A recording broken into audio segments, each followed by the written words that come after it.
All righty, here we go. Brand new Flyers Daily for the 17th of September, 2025. Flyers Daily, as usual, presented by Ticketmaster. Make more memories live. I do sound a little stuffed up. Have a little bit of a head cold that my daughter brought home from school and unfortunately gave to me, but not going to slow me down. Not going to slow anything down here on Flyers Daily. Not going to slow anything down with camp as players, veteran players reporting today officially. First on-ice session for players tomorrow, and a lot going on. Let me tell people first, we got a lot to talk about. First and foremost, coming up tonight at 7:30, the Flyers are going to be debuting their latest series. Now, we've seen these series in the past, whether it was the standard in years past or different names for the series. This one, this year, looks outstanding. It's the Flyers way, rebuilding the orange and black, and it will debut tonight at 7:30. I have seen the teaser, and you can check that out right here on YouTube if you're watching on the Flyers YouTube page, and you'll see the full episode on YouTube tonight. The premiere at 7:30. The teaser's great. I will tell people that I had a preview. I don't know if it's the final cut of the first episode, and it looks phenomenal. Covering draft day, getting to see a lot of behind-the-scenes stuff. You guys know I am a huge proponent of pulling back the curtain and showing what goes on behind the scenes. I think it's an area of extreme inquisitiveness from fans, interest, curiosity, and I think it's a great thing that sports teams can do is let the fans behind the curtain as much as you can, as long as it's not to your detriment, as much as you can. Much like I talk about my job here on Flyers Daily, is to expose the players, management, coaches, whoever, not just as the hockey players, but as people. And we don't do interviews here; we have conversations for that reason. So. Check it out tonight. It's going to be fantastic. Again, it'll be on the Flyers YouTube channel, premiering tonight at 7:30 and available after on demand. So make sure you get it there and check that out. Danny Brier met with the media yesterday, kind of his beginning of the season state of the team address. We heard from Keith Jones and Dan Hilferty last week, and yesterday we got to hear from Danny Brier. So let's start there. We're going to get to some emails and some correspondence, which are also going to come into play when it comes to some of the things that Danny Brier had to say in his media availability. The first thing he talked about was the update on the injuries. And we're going to play Danny's availability at the end of the episode so you can hear it if you missed it or see it here on YouTube. But the first thing he was asked about is an update on injuries for a couple of guys, including Tyson Foerster. He said Tyson Foerster right now in a non-contact jersey, going to see how things go. His training regimen was a little bit affected by his conditioning heading into the season, by the recovery and dealing with the infection and trying to get things under control. But Tyson Foerster, things look good now. He is in a non-contact jersey, and they're hoping to get him involved in preseason games mid-camp. If all goes well, he should be ready for the regular season. Jet Lachenko, we didn't see him in the rookie games this weekend. We did see him last year in the rookie games and actually saw him in the regular season to start the year. He was dealing with a groin issue over the summer. He has not suffered any setbacks, but they're just being cautious. He was held out of rookie camp and the rookie series, but he is expected to be on the ice tomorrow when training camp starts on Friday. Rasmus Ristolainen. I swear, when Risto gets hurt, it's like he goes into WITSEC, into witness protection. We just don't hear much. So the big defenseman, he did undergo surgery in the spring to repair a torn triceps. Flyers knew all along that he was going to miss training camp at the end of the start of the 25-26 season. He has not had any setbacks, but the goal for Risto is to have him ready to return to game action sometime in the second month of the regular season. So if you're looking at the first month being October, season starts October 9th, maybe sometime around Thanksgiving or maybe even sooner. We'll see. Oliver Bonk, we didn't see him this weekend in the rookie series as well. Initially, the plan was for Bonk to play in the second game. However, he was not able to go in the second game. He's dealing with a minor upper body issue. Bach also wore a non-contact jersey in the scrimmage on yesterday. So that's the update on the injuries. Danny was asked about young forwards on the team needing to take a next step, whether that's Matvei Mishkov taking the next step, Tyson Forster, Bobby Brink. Mishkov led all rookies in scoring last year, but we're looking for those next steps. And Danny was quoted as saying, one bad game becomes having one bad period and then just one bad shift. It's little jumps over the course of the year. What he wants to do for players like Mishkov and young players, I've talked about this before, is you want the ceiling of your game, your best game, and the basement of your game to be a very small gap, to bring those two together. Sometimes early in a player's career, he has the ability to have games all the way up here, but when he is at his worst, he's way down. You want to bring that bottom floor up. You want to keep evolving the top floor up a little bit and bring that bottom floor up so there's very little variance in your best performance and your worst performance. That's a step for young players to make.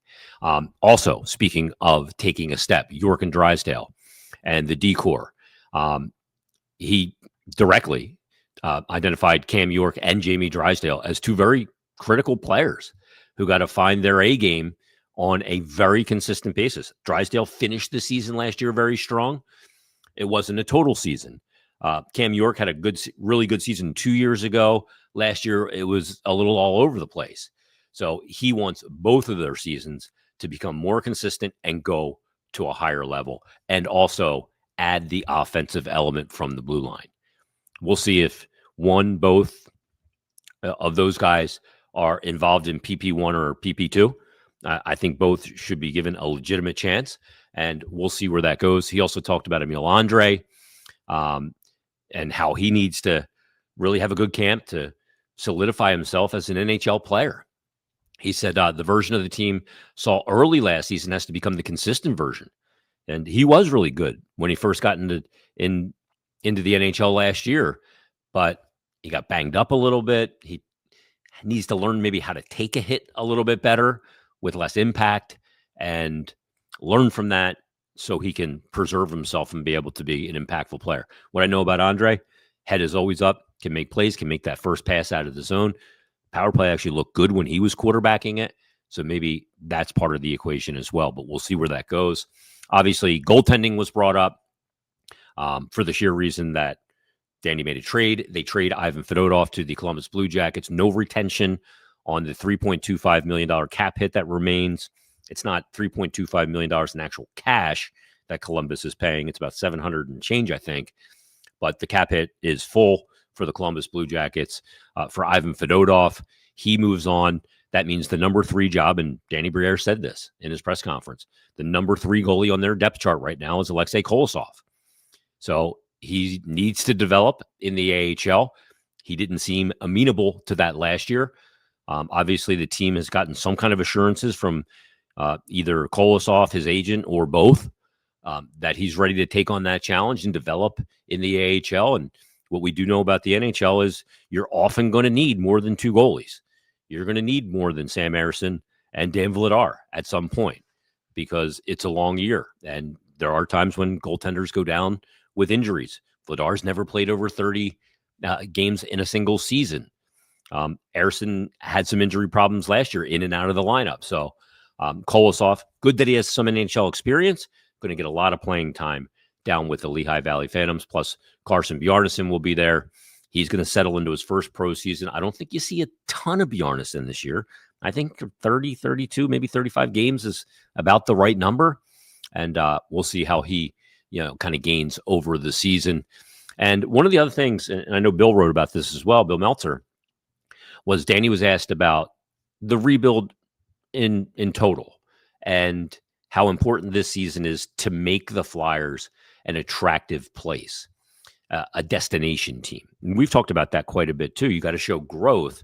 So, if and I'm just going to throw the names out there, the biggest names, if Kaprizov or McDavid or Eichel, any of these guys hit free agency and they look at the Flyers, they go, is this a team that I can win at?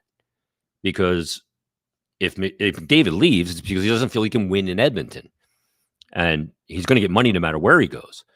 Will the Flyers become a destination team? Well, they have some advantages of being a destination team because of geography and where they're located on the Northeast Corridor. They have A-plus facilities, good reputation in how they treat their players. But a big element of that is being a team that's moving in the right direction to become a winner, become not only a bona fide playoff team, but a team that can contend for a cup for multiple years, which has been kind of, the antithesis of this entire rebuild. Danny said, we've said it from day one, we want to become a destination, but when we do our plan, we don't plan with the expectation that one of those outside guys is going to be free, whether that's McDavid, Eichel, Kaprizov, whatever. We want to get the team in the right direction, which that quote is logical. You can only control what's under your control, and that's the team he has now. He can't control those other things at this moment. He has no hand in those things right now. He also said when we save cap space, it could be for, the next contract for Matvei Michkov, who keeps getting better and better, or Tyson Forster, who keeps getting better and better, and all those young guys who are on their way. It doesn't have to be to go to the outside, a free agent, but we want to be a destination. So I think that last part's a little tongue-in-cheek, commenting on what he does have, what is under the team's control. But of course, we're no fools. Danny's no fool. He knows he's going to have to get into the free agent game at some point.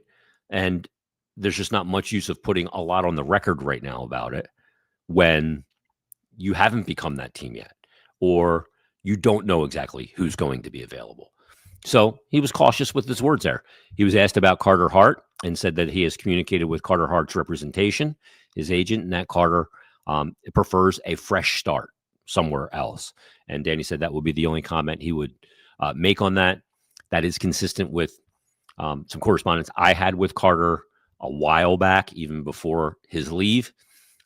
So it looks like that is not an option for the Philadelphia Flyers. So the Fedotov shedding of the $3.5 million is not in relation to trying to sign Carter Hart and return him to Philadelphia. So there's some of the highlights. Again, we'll show you Danny, or give you Danny at the end of this podcast. But let's get to some of the particulars from camp. They did put out the training camp roster, and there's a ton of guys on here. There is no ATOs on here, or PTOs, I should say. It was something I looked for right away. Is there any PTO? Is there a Bill Guerin type player on here? No. There's some ATOs on here. The goaltenders that'll be in camp are Bjarnason Ersen, Joey Costanzo, who was the goaltender at the rookie series game. He's on an ATO. Alexei Kolosov, who's now third in the Flyers depth chart when it comes to goaltending. Yanniv Peretz is on an AHL contract. Played for Carolina, Chicago, and Bloomington at minor league levels. Keith Petruzzelli on an AHL contract. Big boy, 6'5", 185, from Massachusetts. Played in Reading and Lehigh Valley. And obviously Dan Vladar, who they signed this offseason, also a pretty big boy, 6'5", 210 pounds, from Prague of the Czech Republic. Played in 30 games last year with an 8.98, 2 shutouts, and a 2.8 goals against average, and a record of 12, 11, and 6. So those are the goalies for camp. The defenseman, Zamula's there. He was originally omitted for some reason. I think it was just a mistake. But York, Vlusic, Sealer, Sanheim, Sampson, Murchison, Andre Mondu is on a amateur tryout. Austin Moline, Hunter McDonald, Noah Juleson, who was signed as a free agent, played for Rick Taka before. Helgi Grans. He also mentioned Helgi Grans in that press conference. Ginning, Spencer Gill, Dennis Gilbert, Jamie Drysdale, Bonk, and Emil Andre as well. And the list of forwards is quite long, so we'll hold off on that for the time being. All right, let's get to a few emails here, as I'm going to be at camp the next couple of days. We're going to get a couple of interviews in the can and present them to you. Not interviews, conversations over the next week or so. By the way, we're also going to have a very special guest coming up in a recent upcoming episode of Flyers Daily. It's a guy you don't really think of when you think about hockey. Although I will tell you, the man is very knowledgeable about hockey, very rational, educated, and he's got a play coming out. And we're going to talk about that and much more with Ray Didinger coming up on a future episode. I cannot wait to talk to Ray. Worked with Ray at WIP for many years. Still doesn't have a cell phone, but we're locking that up as well. So look for that to come in the very near future. All right, our first email comes from Scott. It says, Jason, I listened to the What If pod tonight and had to reach out. I've always said that I don't know if there is a heaven, but all I ever want is to be able to sit in front of a TV show of my life and see what would have or could have happened as I change some of the things that I have experienced. His parents divorced, changed colleges, changed careers, and so forth. He said, I tell my wife all the time that starting with our marriage, I would change almost nothing, mostly because if I did, I might not have my 2 kids, or they might not be who they are. That said, I'm curious about the what if either way. And he said, as a sports fan, the debate could go on forever. Every losing season eventually turns into a conversation of what if. Every preseason, by its nature, is a what if conversation. He said, ever since I started listening to the Flyers Daily podcast, I can't help but wonder how many times I unknowingly met you over the years. I don't know. He said, I'm 55. I'm 53. I grew up in South Jersey. I went to Temple, and I worked in a local record store down here for almost 15 years. I went to a lot of shows over the years, and unlike you, I paid for all of them. I paid for a lot of shows too, but when I was working in rock radio, tickets were generally comped. He said, I practically lived at the Trocadero, at Dobbs, Chestnut, Galaxy, the Tower, and countless other venues. I'm a hard rock guy at heart, but listen to just about anything. Just wanted to send you a thank you for all your hard work, especially during your treatments. Looking forward to the season. Keep fighting, keep posting. Scott, appreciate the email. Thank you so much. And yeah, the what ifs, it is one of the great things about sports are those conversations with your coworkers, in the break room, at the water cooler, with your buddies at the bar, with strangers at the bar. You bring people into the conversation. You debate the teams. This guy's great. No, I think he stinks. Trade him. This coach, get him out of here. What if they did this? What if they kept him? What if they hired him? That's what sports is all about. That's why it's just a never-ending conversation, because we all have different perspectives and things we value. That's why this whole on-demand podcast world is here, to talk about this kind of stuff. It's why sports radio came into existence, because talking about sports is so damn fun, and it's a great debate.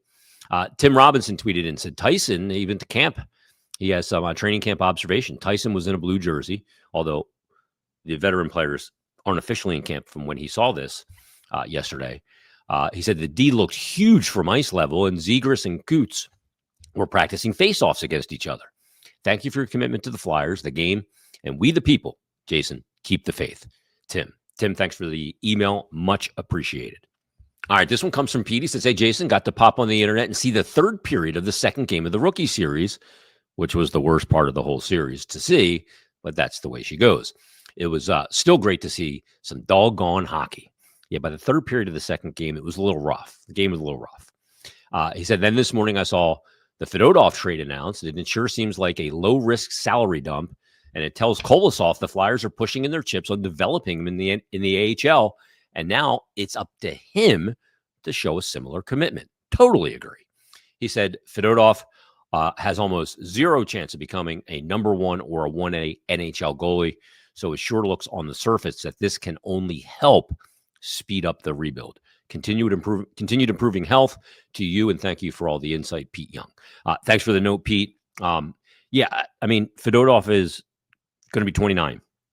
He is well beyond his years of development, and we know his story.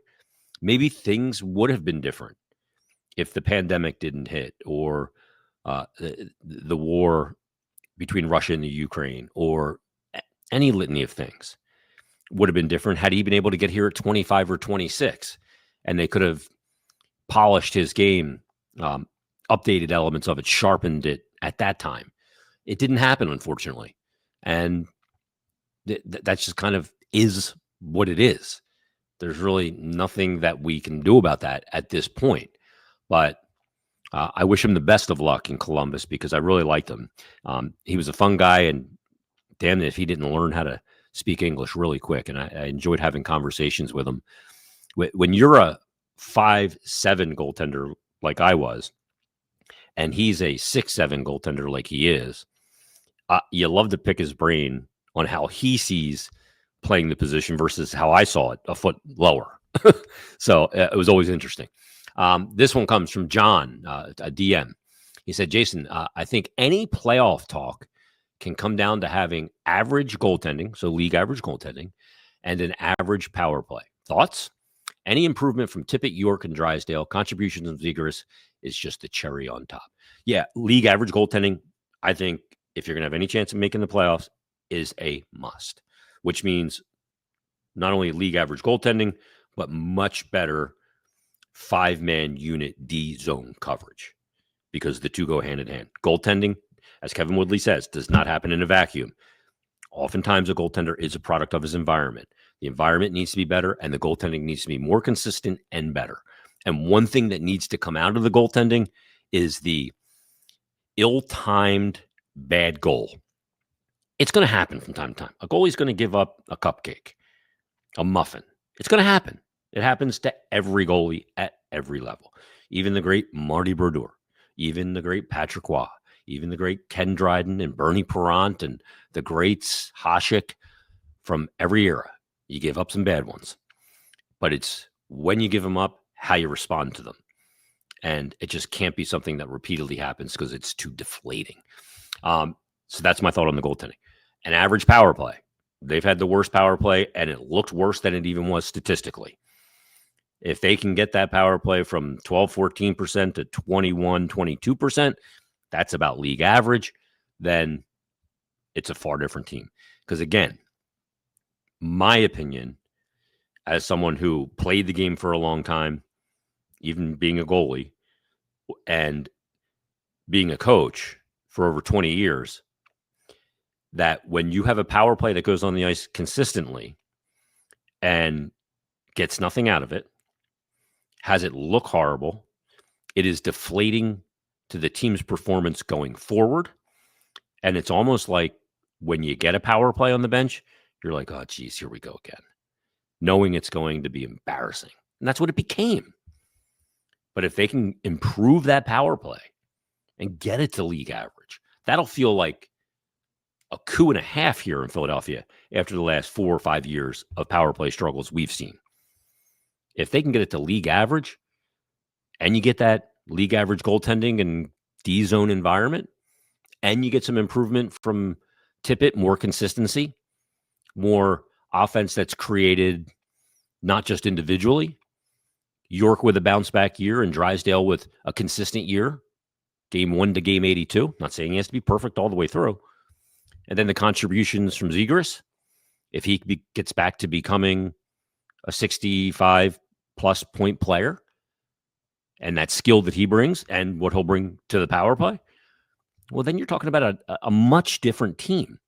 I'll remind people that after the 2018-19 season, Scott Gordon was the interim head coach at the end of that year when Dave Haxtell was let go.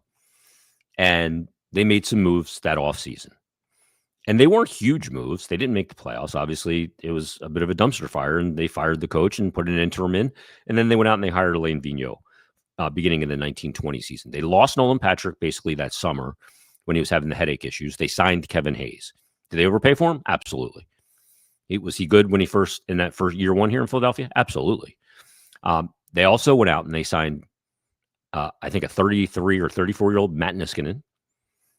And they signed Tyler Pitlick.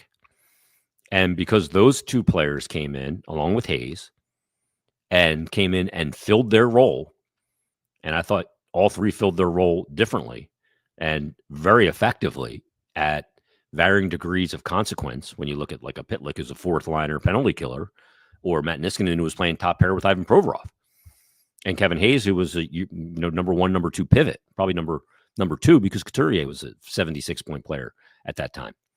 And that team became very good, legitimately very good, with just those 3 changes. Really 4 because you lost Nolan Patrick as well, a number 2 overall pick in the 2017 draft. So if the things that John mentions in his DM, league average goaltending, improved defensive zone structure for the goaltending, average power play, years that Tippett is going up probably north of 30 goals. York bounce back, maybe even better than he was 2 years ago, and consistency from Drysdale. And then if Zegras is back to being a 65-plus point player with the change of scenery and everything else, then you're talking about a way different team. Way different team. Then you're talking about a team that, when you talk about the playoffs, isn't just a pipe dream. Now, that's a lot of question marks. There's a lot of question marks in just that small little note that John sent. But if they're answered positively, then we've got ourselves a far different season than maybe some of us think at this point. So thanks, John, for the note. Great stuff. All right, let's get to Danny Brier. He addressed the media yesterday. Here's Danny Brier meeting with the media in his pre-season state of the Flyers. Just a couple of injury updates. Ristolainen and Forrester. Obviously, we saw Tyson skating out there the last few days in the non-contact jerseys. Yeah. Can you update us on where they are health-wise? It's looking good on that front. Risto is moving ahead. We knew all along that he wouldn't start the season, but everything's moving and looking good for him to meet up with the team in hopefully the first month and a half, 2 months of the season at some point. So on that front, it's trending in the right direction. Tyson, kind of the same thing there. He's in a non-contact jersey to start training camp, but within the first week, we should be able to remove that and have him, be able to take physicality and hopefully later in camp getting in some games if everything, keeps going in the right direction. So pretty positive there. I know Jet, we kept him out of the rookie camp. Jet Luchenko's looking good on that front. He'll be a full participant on the ice starting Thursday with the big group. And then is there anybody else? Bunk. So it just popped up. He was supposed to play the rookie games, and then something upper body popped up on him. We thought he'd be fine to play the next game, and things are not moving out or as quickly as we expected. So we are having him. He had some images taken this morning. We're just waiting for the doctors to give us a little bit more of an update once they're able to read it all. What's the hurdle that Forster has to clear? Because we see him out there. Sanheim was kind of like he was testing him physically. What does he have to? Is it what has to happen for you guys to know that he's fine to take contact again? I guess it's testing it. And our trainers want to go through the process. They wanted to protect him as long as possible. And yeah, he's starting to test it early in camp. We don't want to just throw him out right away. We want to, they have a process in place and steps to go through. And the other thing too is, there's in a gym, a lot of things he couldn't do. So his training was set back a little bit. So it's making sure that the strength matches and giving him a few extra weeks to keep that or catching up with that strength in his arm to make sure it doesn't go the wrong way, I guess. This may just be a quick oversight, but we got the rosters today, the training camp rosters. Yegor Zamol wasn't on it. Is he fine, or is that just an oversight? Probably. Okay, sure. Yeah, he's, as far as I know. Danny, when you project and look at the camp roster and when you guys will eventually get closer to what you think it will be opening night, where do you think there's open competition? And realistically, how many roster spots do you maybe see up for grabs? There's a few, and that I think a big part of it is the development of our young guys, pushing for spots. In the rookie games, I thought Grabenkin and Bump looked good. So, they're going to be some of the guys pushing. Obviously, Jet Luchenko is in that mix. I thought Gaucher, Nesbitt, and Barkey really stood out as well in those rookie games. They're maybe in that next layer, but they've been really impressive as well.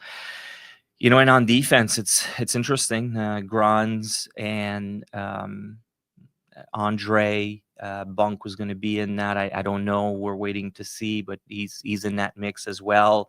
And we added Jolson and Gilbert that are also pushing for jobs. So there's actually a few, and I don't know the exact roster spots that we have available because we have different options. We could go with 13 or 14 forwards. We could go 7 or 8D. So those are all things depending on how guys perform during camp that we're going to evaluate. This is the first time we're talking to you since you traded Ivan the other day. What does that speak to the depth you have at the position? Were you just looking for roster, salary cap flexibility? Can you just take us through the thought mindset there? A little bit of everything.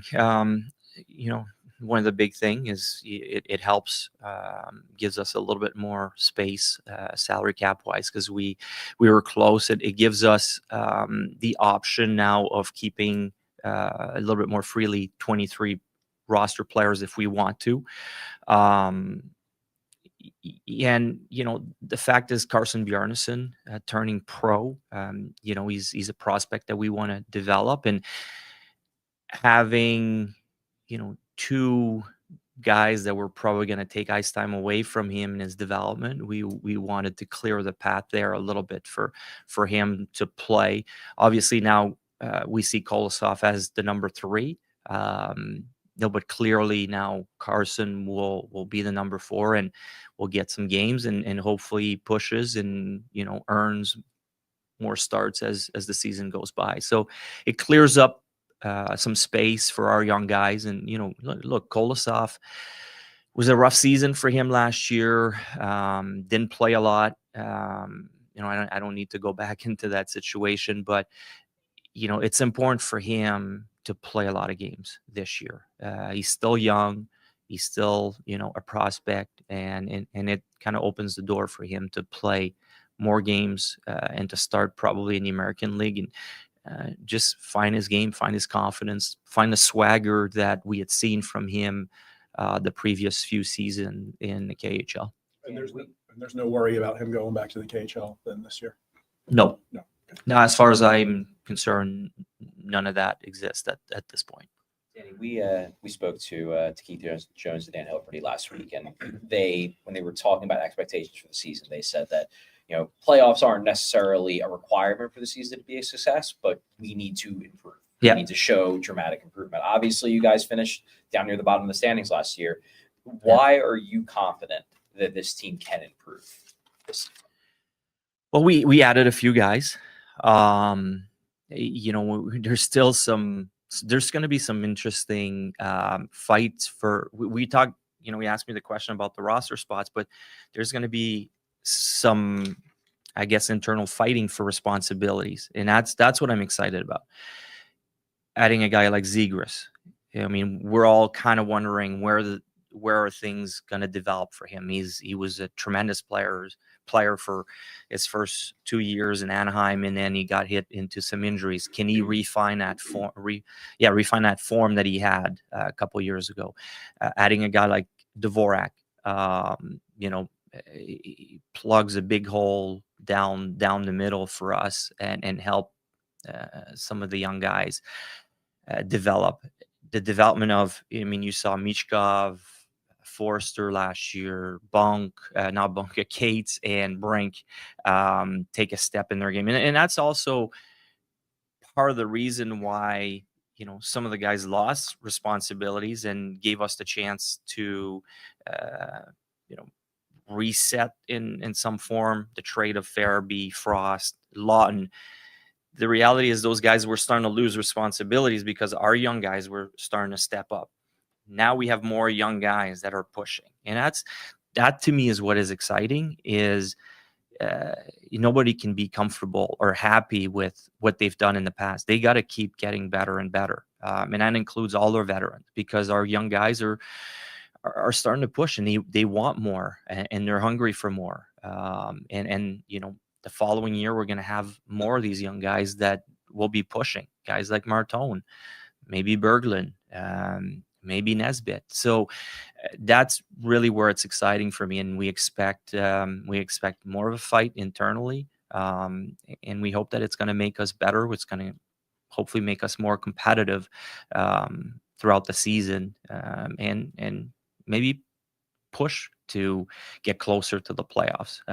At the end of the day, we want to make the playoffs. It's not like, okay, yeah, it's not the priority, but we still want to make the playoffs. And I want the players to keep pushing in that direction.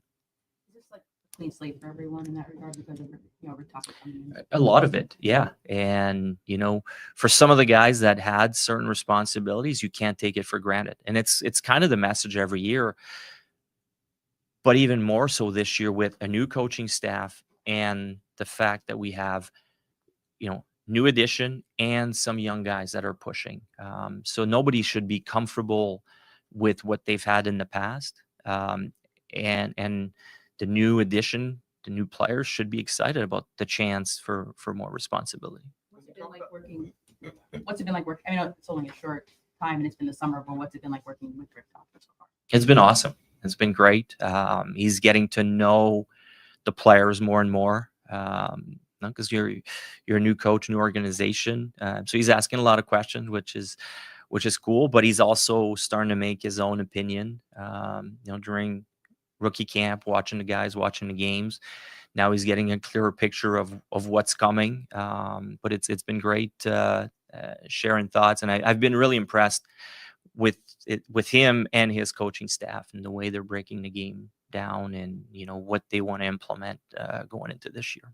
When you talk about clean slate, is Cam York somebody who maybe more than anybody else kind of needs that? Obviously, you showed what the organization thinks of him with the 5-year contract, but is he a guy that, whatever issues he had before, there's more to his game than we certainly believe that. Yes, we think he's got more. We think he's closer to what he was 2 years ago than last season. And I could say the same thing about Drysdale. I'm really excited for those two guys going into this season. Keith Jones is already. Well, he talked about just unlocking more of the offensive side of his game, and I also talk about this. He had Quinn Hughes, Cam followed Quinn. You're talking about Yorkie? Yeah. Cam followed Quinn at the national team program. Is there, obviously he's not going to be Quinn Hughes, but can you kind of get him on that path? We believe so. Yeah, we believe so. We believe there's more in there.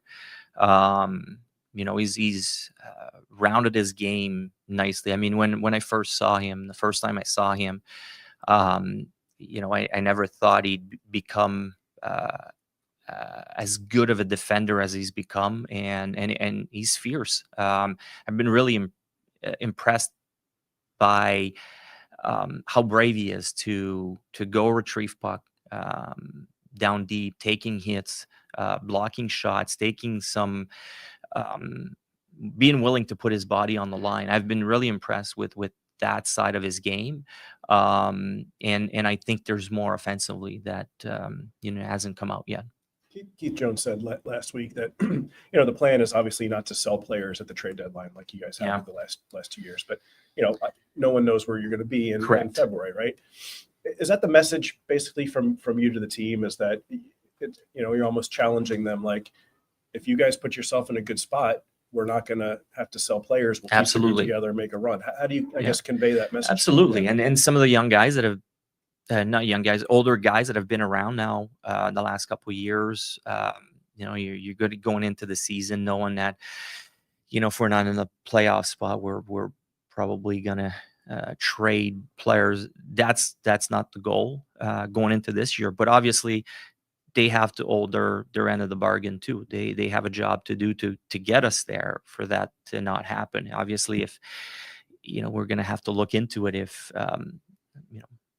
we're not where we want it to be. But going into the season, certainly the message is we expect our team to take a step forward and try to help them, but not at the detriment of the future of this organization. We don't feel we're there. We're still kind of building this thing brick by brick, and that's the approach still going now.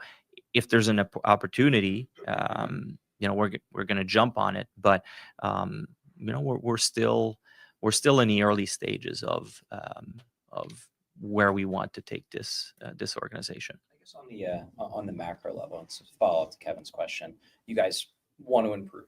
That's the expectation, improvement. What happens if you guys don't? What happens if you don't take a step? If you're again in the bottom 5 of the league, you've mentioned about how you guys are done subtraction mode. But if you guys don't take a step, do you get back into subtraction mode? We might have to. I mean, it's not off the table.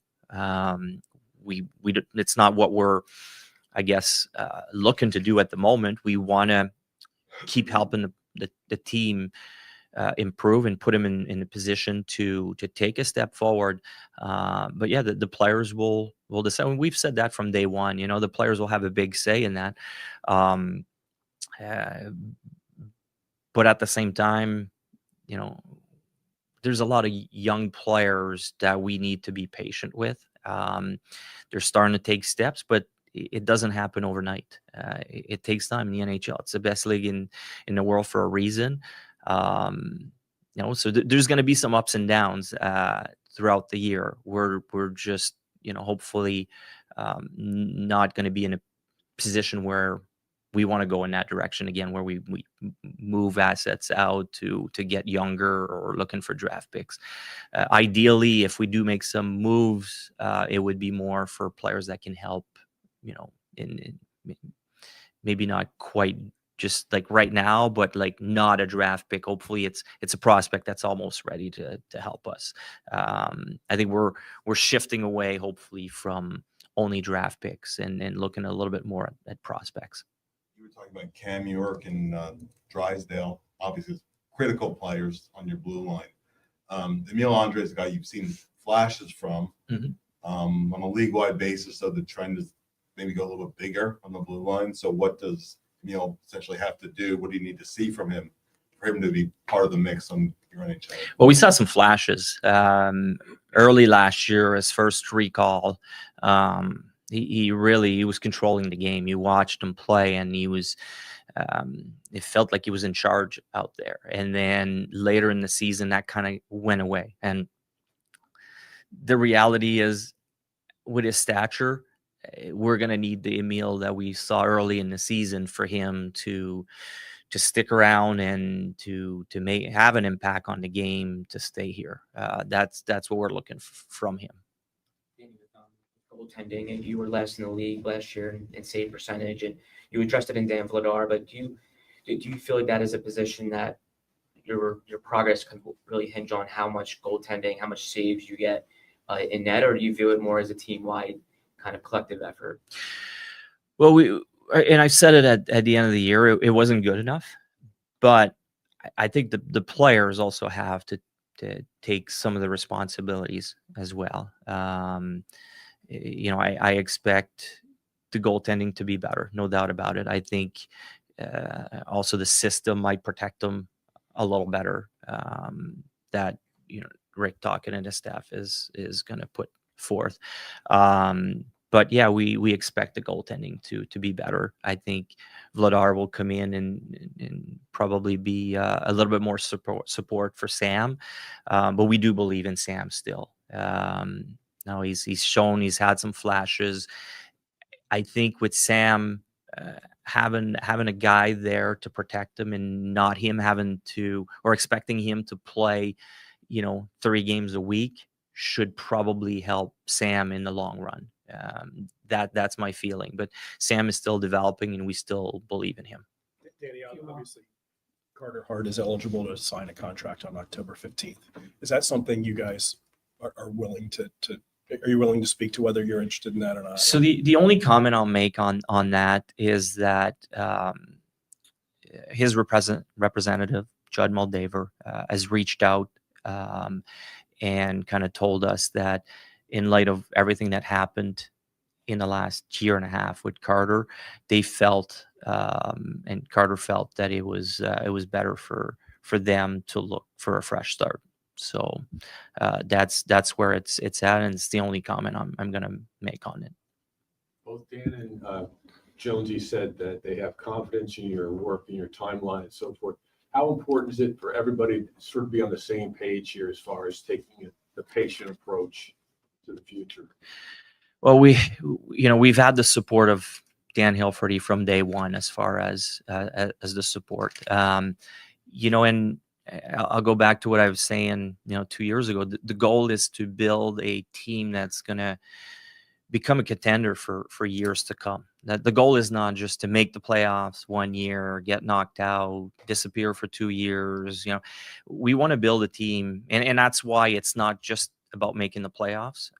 It's about building a team that eventually will have a shot at winning some rounds and winning a Stanley Cup for years to come and be there year after year. So yes, we've been very fortunate to have Dan Hilferty believe in us, and the support of our fans is critical. And I can't wait. The toughest part is to be patient. Even for me, sometimes you want to do some moves that could help you in right now.